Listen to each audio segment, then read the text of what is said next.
बिस्मिल्लाहिर्रहमानिर्रहीम। अस्सलामु अलैकुम वरहमतुल्लाहि वबरकातुहू। मेरा 7 बरस का बच्चा कलियापन एक दिन स्कूल से आया और मुझसे खाने का पूछा। फिर वो भूख के मारे रोना शुरू हो गया। दोस्तों, ये अल्फाज हैं भारतीय रियासत तमिलनाडु में रहने वाली 31 बरस की प्रेमा सेलुम के। उनके पास अपने 7 बरस के बच्चे को देने के लिए कुछ नहीं था और वो बहुत मायूस थी। प्रेमा ने कुछ पकाया नहीं था क्योंकि उनके पास कुछ पकाने के लिए था ही नहीं। मायूसी, बेताबी और भूख का सामना करने वाली प्रेमा आखिरकार एक दिन एक मुश्किल नतीजे पर पहुंच गई। उनके इस फैसले से वहां रहने वाली मकामी आबादी भी हैरान हुई। वो कहती हैं कि मेरे पास बच्चे को देने के लिए कुछ नहीं था। मुझे अंदर से बहुत तकलीफ हो रही थी। दरअसल मेरा दिल टूट गया था। मैंने सोचा कि इस जिंदगी का क्या फायदा कि जब मैं अपने बच्चों का पेट ही नहीं भर सकती। प्रेमा के पास बेचने के लिए जेवर था और ना ही कीमती अशिया। हालात इतने बुरे थे कि उनके पास बावर्ची खाने में बर्तन भी नहीं थे कि जिन्हें वो बेचकर खाने पीने का सामान खरीद लेती। वो कहती हैं कि मेरे पास 10 रुपए का नोट भी नहीं था। मेरे पास सिर्फ प्लास्टिक की कुछ बाल्टियां थीं। लेकिन फिर प्रेमा को ये एहसास हुआ कि उनके पास ऐसा कुछ है कि जिसे वो बेचकर बच्चों के लिए खाना खरीद सकती हैं। वो कहती हैं कि मुझे याद आया कि एक दुकान है जो बाल खरीदती है। मैं वहां गई और 150 रुपए में अपने सर के पूरे बाल फरोख्त कर दिए। इंसानी बालों का कारोबार दुनिया भर में होता है, लेकिन इंडिया इस शोबे में एक बहुत बड़ा बरामद कुनिंदा है।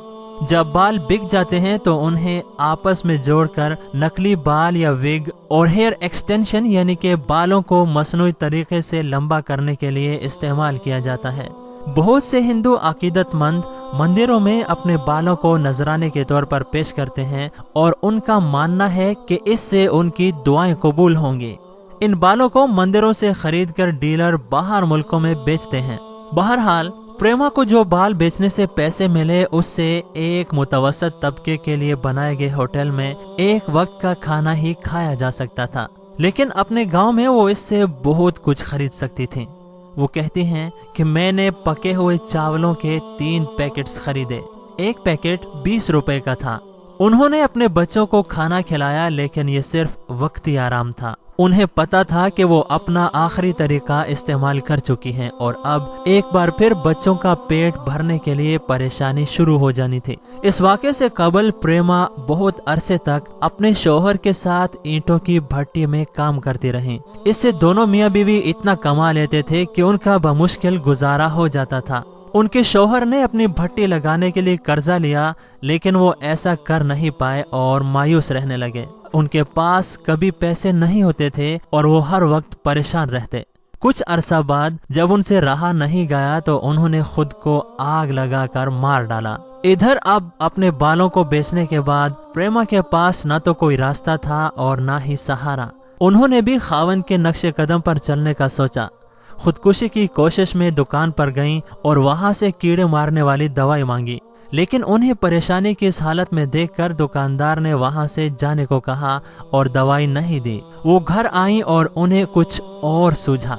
उन्होंने कनेर के पौधे को उखाड़ा और उसके बीज जमा करके उसे पीसना शुरू कर दिया ताकि वो एक जहरीला पेस्ट बना सकें। खुशकिस्मती से उनकी बहन जो उनकी पड़ोसन भी थी वहां आ गईं और उन्हें जहरीला पेस्ट बनाने से रोक लिया। प्रेमा कहती हैं कि उनके खावंद ने जो कर्जा लिया था उसे वापस करने के लिए उन पर बहुत दबाव था। अब प्रेमा अपने शौहर की मौत के बाद घर की वाहिद कफील थी और अपने शौहर की तरह ईंटों के भट्टे में काम करती रहीं। एक बहुत सख्त मजदूरी का काम था, लेकिन इससे उनकी कमाई खेतों में काम करने से ज्यादा हो जाती थी। लेकिन अपने बाल फरोख्त करने से पहले 3 माह तक वो बहुत बीमार थीं और ज्यादा काम करने के काबिल नहीं थीं। वो कहती हैं कि मैं वजनी ईंटें नहीं उठा पाती थी और मुझे बहुत सख्त बुखार होता था और मैं घर में ही रहती थी। प्रेमा कर्जों की अदायगी वक्त पर नहीं कर पा रही थी और कर्जदार उन पर दबाव डालने लगे। उनकी परेशानी में इजाफा ही होता चला गया। दरअसल वो बिल्कुल भी पढ़ी लिखी नहीं थी, तो उन्हें पता नहीं था कि हुकूमत उन जैसे लोगों के लिए मुख्तलिफ स्कीमें मुतारिफ करवाती रहती है। انڈیا کا بینکنگ سسٹم بہت پیچیدہ ہے، یہی وجہ ہے کہ غریب طبقے کے لوگوں کے لیے مناسب ریٹ پر قرضہ لینا اتنا آسان نہیں ہے۔ پریما اور ان کے خاوند نے مقامی قرضداروں اور ہمسایوں سے پیسے لیے تھے، لیکن اس طرح کے قرضوں میں سود زیادہ ہوتا ہے اور واپس کرنا مشکل ہو جاتا ہے، اسی وجہ سے زندگی پریشانیوں میں گھر کے رہ جاتی ہے۔ دوستو، یہ تھی آج کی ویڈیو، جو کہ امید ہے آپ کو ضرور پسند آئی ہوگی، تو اسے لائک کیجئے اور اپنے دوستوں کے ساتھ شیئر کرنا نہ بھولیے۔ ہم آپ کے ساتھ ملیں گے ایک اور نہایت ہی خوبصورت ویڈیو کے ساتھ۔ تب تک اپنا خیال رکھیے گا اور ہمیں دعاؤں میں یاد رکھیے گا۔ اللہ حافظ۔